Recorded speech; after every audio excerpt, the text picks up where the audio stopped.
and welcome to the 7 o'clock main news. In tonight's headlines, almost 2,000 people are killed by Syrian government air attacks in the northern city of Aleppo in 2014. Palestinian President Mahmoud Abbas asked his Prime Minister to form a transitional government involving Fatah and Hamas. Ukraine's acting defense minister says forces will continue their operations in the east until peace and order are restored.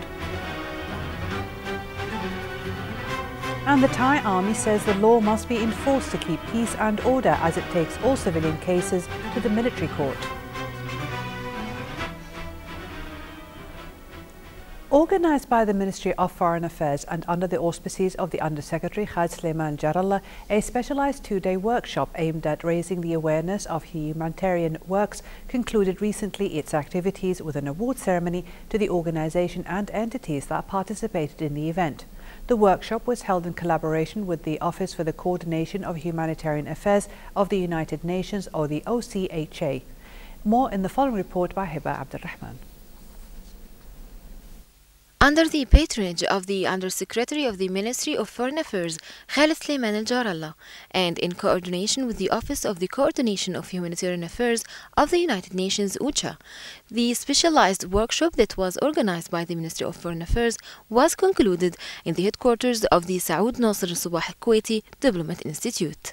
I'm glad that I was here for the training today because this is an important training in terms of involving and building the capacity of the various NGOs who are involved in terms of providing humanitarian assistance and charity contribution to the people in need all over the world. Kuwait is actually among the leading country really, led by His Highness the Amir, but also at all levels, including the civil society organizations, which are contributing millions and millions of dollars really, in terms, every year to support people in terms of going different crises, But that factor is not very known because it is not properly documented. So this training is actually aimed at basically keeping an eye and a track on the total contribution made by individual and in the country. So this training, I believe, will be extremely helpful in terms of streamlining the processes, but also helping the world understands the total magnitude of the training, of the contribution of the state of Kuwait. Well, indeed, we considered it to be very important because it is one way that the Foreign Ministry expresses its support, its care, its concern about the works and achievements of the charitable work. These organizations that have gathered here in the Institute through the last 2 days have been active for many, many years all over the world. And I think it's only fair for Kuwait that such giving and such efforts should be recorded, appreciated, and of course gauged and controlled to the degree that the international bodies, the UN and other concerned international bodies will be totally satisfied because the Kuwaiti charitable organizations follow a scrupulous observance and transparency vis-à-vis the dictates of international laws. And so this financial tracking system that was the subject of this workshop. The Ministry of Awqaf and Islamic Affairs and a number of charities under the heading Financial Tracking Services participated also in the workshop. The closing ceremony ended with the distribution of the certificates to the participants in the workshop. This workshop was part of the events and activities that the Ministry of Foreign Affairs holds from time to time in collaboration with a number of local and international organizations to assure the importance of the international cooperation. From Kuwait Diplomatic Institute in Kuwait City, this is Hiba Abdurrahman reporting for English News. Almost 2,000 people have been killed by Syrian government air attacks in the northern city of Aleppo so far this year. According to the Syrian Observatory for Human Rights, or the SOHR, the dead included 283 women and 567 children.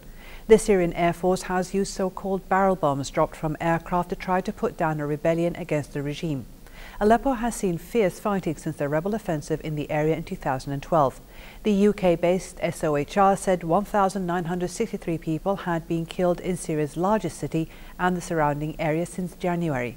The government has used air and ground forces to drive the rebels back, but they remain in control of some areas to the east of Aleppo. German Foreign Minister Frank-Walter Steinmeier met with Syrian refugees in the Bekaa Valley today on the second day of his two-day visit to Lebanon. He travelled to the eastern city of Zahla, where he visited a United Nations High Commissioner for Refugee Centre and met with representatives there. In other developments, UN Security Council members are considering a draft resolution to authorise cross-border aid deliveries into Syria at 4 points without government consent. The 15-member Security Council achieved rare unity in unanimously approving a resolution in February that demanded rapid, safe and unhindered aid access in Syria. But Deputy UN Aid Chief Kyang Wa Kang told the Council that the resolution had failed to make a difference. The Palestinian president named Rami al-Hamdallah, his current prime minister, as head of the new national consensus government to be formed as a step towards implementing the national unity deal signed by rival Fatah and Hamas parties in last month, almost a month ago. The government formation is expected any time now, as the 5-week-long deadline comes to an end today. Many fear the deal in the official announcement may be a result of obstacles in the path to the long-awaited reconciliation process. Fatma Abdul Karim has more in this report. The Palestinian President Mahmoud Abbas asked Prime Minister Rami al-Hamdallah to head the new national unity government, which will bring together the feuding Hamas and Fatah parties, satisfying the 5 weeks deadline following the group's reconciliation pact on April 23rd. But the two sides have yet to publish a list of ministers drawn from independent technocrats, forecasting that disagreements may persist. The announcement of the new cabinet is expected any time now and is seen as crucial to Palestinians at this moment. The importance of the formation of this new government is to end the division in the Palestinian society, in the Palestinian political system, and the Palestinian geography. That's strategic for any move on the part of the Palestinians to regain our right to establish our state. Sources close to the government talks and the reconciliation process say disputes remain primarily over who should be foreign minister. Both Hamas and Fatah movements said last week they had almost agreed to a list of names pending Abbas's final approval this week. A Hamas spokesman said in a statement that a final announcement will not be immediately expected, as the consultations over forming the government still need days to finalize the last details. A lot comes in the path of this government. We are not sure that this process is genuine and will actually lead to elections. In addition, its future responsibilities will be very tough, which I debate will end with agreement on the elections. With the freeze of the peace process, Abbas has been keen to assure Western donor countries that he will remain the key Palestinian decision maker and that security coordination between his forces and Israel will continue. It said whatever new government will come, it will be working for new elections and only under his policy and rule. The official announcement will bring Palestinians much closer to the final reconciliation between Fatah and Hamas movements. The new government will also be a very popular move among Palestinians, but will be faced with new challenges locally and internationally. Fatma Abdul Karim, Kuwait TV, Ramallah, Palestine. At least 2 people were killed when angry mobs blocked roads and burnt tires in a second day of violence in the Central African Republic capital of Bangui today. It followed an attack on a church on Wednesday when gunmen threw grenades and sprayed bullets into the church courtyard, sheltering displaced people. The crowd gathered outside the headquarters of the UN mission in Bangui, about 200 meters from the Burundian base, from early morning today, demanding the departure of the Burundian troops and protesting armed attacks in neighborhoods across Bangui. Burundian soldiers killed at least 2 people when they clashed with the protesters, and a spokesman for the African Union peacekeeping mission said Burundian troops returned fire after being shot at by members of a crowd calling for their departure. The Ukrainian acting defense minister said today that troops had ousted separatists from southern and western parts of Donetsk region and north of the Luhansk region. Mikhailo Koval told journalists at a news conference that a special military operation is being carried out by Russia in East Ukraine. Anwar Khayyat has more in the following report. Ukrainian acting defense minister Mikhailo Koval noted that forces will continue their operations in border areas against rebels. The minister was speaking after rebels shot down an army helicopter, killing 14 soldiers, including a general, on Thursday. Koval added that Ukrainian government has been waging a military campaign in the Donetsk and Luhansk regions to try to put down the rebels' uprising. Meanwhile, U.S. Secretary of State John Kerry raised concerns about the escalation in Ukraine and urged Russia to cooperate. There are still danger signs there that we hope will change. There is evidence of Russians crossing over, trained personnel from Chechnya, trained in Russia, who've come across to stir things up, to engage in fighting.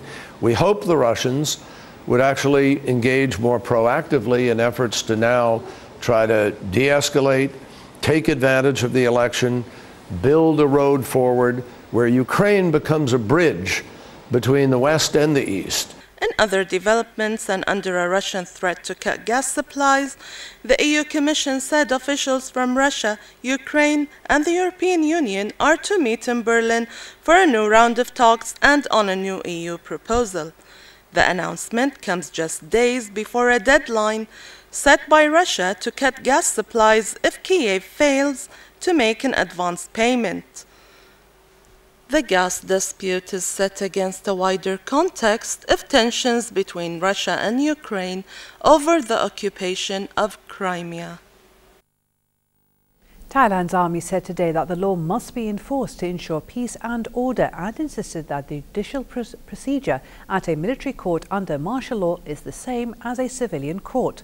Since seizing power on May 22nd, the military has detained more than 200 people, although most have now been freed, including former Prime Minister Yingluck Shinawatra.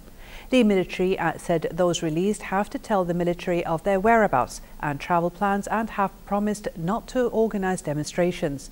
The military imposed martial law and has banned gatherings of more than 5 people, a move they say is aimed at ending months of protest that had depressed the country's economy and raised fears of enduring chaos. The formal campaign for the referendum on Scottish independence got underway today, which could result in the breakup of the United Kingdom. The voters in Scotland will go to the polls on September 18th to decide whether or not to vote for secession from the United Kingdom. That means they have 16 weeks starting today to get their hands around the yes or no to independence campaigns. Scotland has had a devolved parliament since 1999, but leaving the United Kingdom would mean putting an end to direct control from Westminster while keeping joint assets such as the pound and the monarchy. Polls currently show Scots are unlikely to vote to secede, with roughly 40% against independence and 30% in favour, while there are enough voters who are still undecided to swing the vote. A moderately strong earthquake struck southwestern China near the border with Myanmar today, injuring at least 33 people, 5 of them seriously. Residents fled buildings and students evacuated schools that had already been damaged in a quake in the same area last week. The quake in Yunnan's Yingjiang County was registered at a magnitude 6.1 by China's Earthquake Monitoring Agency, but at 5.9 by the U.S. Geological Survey. Electricity was cut to some areas in the quake zone, but communications were not affected.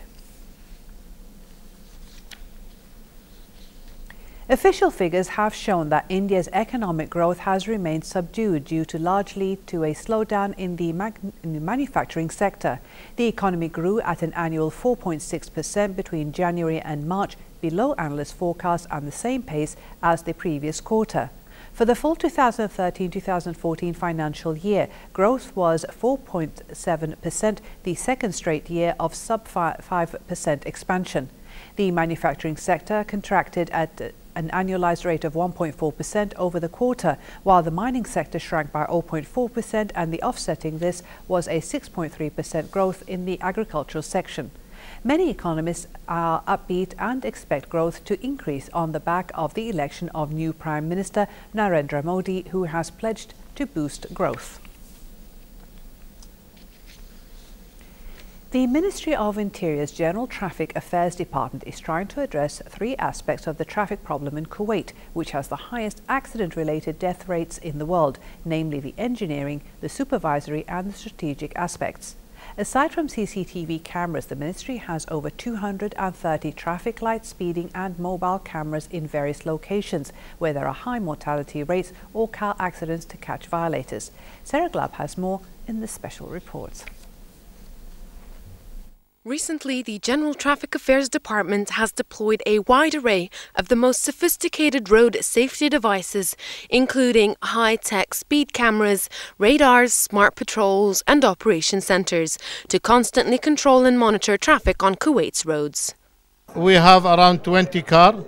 They are fixed completely by cameras, and we choose the places from the control room for them, because we say that this is a black point in the road. That means there is an accident always in this area, or there is a death. Some accident it's become to have a death body. From there, we put these camera to reduce the speed and to have a less of the accident in the black points or in the black spots, whatever we choose it. Wherever we choose it, we have to fix this car, and it will make for other reduce of the accidents in that area. The point-to-point camera system is the latest in the world. We started applying it gradually in order to make sure that it is neutral and effective. And that's what we have discovered after implementing this system. Even the drivers became aware that the whole road is supervised by the cameras. Implementing and using the cameras is a kind of traffic control. Also, using the point-to-point cameras at Al Nasib Road, which calculate the speed on the road itself, was very effective, as the rate of accidents was obviously reduced. It raised also the awareness and commitment of the drivers. Therefore, we are going to generalize it due to its success in reducing the rate of accidents. Kuwait has one of the highest traffic accident rates in the world, despite repeated campaigns to promote awareness and reinforce road discipline. We said we have the CCTV cameras, and we also have the image processor cameras, which are used for count purpose. We have in the violation room, we have different cameras. They are used for the violation, like speeding cameras, and we have crossing the red lights, and we have the mobile vehicles with which are equipped with cameras also. These cars are mounted here. From our room we have the system to observe where they're moving on the road, so we can direct them which point we want them to be there.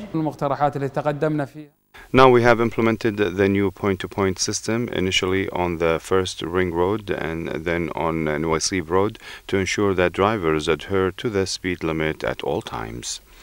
We noticed that drivers, with the aid of applications or devices, know the location of speeding cameras and therefore slow down before they reach it and speed up after they pass. The new system averts this bug, as one camera is placed at one point and another is placed a few kilometers away. The cameras register and match each passing vehicle at both points, and the overall speed is calculated according to the distance over time. For example, if the driver maintains within the speed limit, it should take let's say 10 minutes and above to reach from one point to another. If the driver reaches the second point within 7 or 8 minutes, then they have exceeded the limit. Each lane has a camera with no flash, so drivers are unaware that they have committed a violation. However, soon we will implement a system where everyone will be immediately notified of their violations via SMS. Since we implemented this system, we noticed that speeding has decreased noticeably on the Nuwaisib Road according to the data collected and the number of speeding tickets, because people are becoming aware that the laws are being strictly implemented. So now most drivers are abiding by them, and we can already see the results of the new system and all of the other types of cameras employed throughout the country. We do not have any different violation. First, whatever we do for Kuwaiti, it's a law. It's a law, and we see as a rule. You can see, we cannot say this is he's foreign or he's Kuwaiti or he's whatever. We are trying to guarantee that the law should work as we have seen it. We do not make any difference between Kuwaiti and the others. Through the use of variable message signs, the central control room can inform and communicate with drivers on roads to help reduce the huge human and material losses caused by road accidents. For the past year, the Ministry of Interior has begun to implement strict regulations as well as experimental systems in an effort to ensure the safety of the public, diminish the number of traffic-related accidents and deaths in the country, as the grave issue affects the whole society. This is Sarah Gleb reporting for English News. For a chance to see our reports again, please visit our YouTube channel at MOI Kuwait News. And to recap tonight's news, here are the headlines once again. Almost 2,000 people are killed by Syrian government air attacks in the northern city of Aleppo in 2014. Palestinian President Mahmoud Abbas asks his Prime Minister to form a transitional government involving Fatah and Hamas. Ukraine's acting defense minister says forces will continue their operations in the east until peace and order are restored. And the Thai army says the law must be enforced to keep peace and order as it takes all civilian cases to the military court. Thank you for joining us.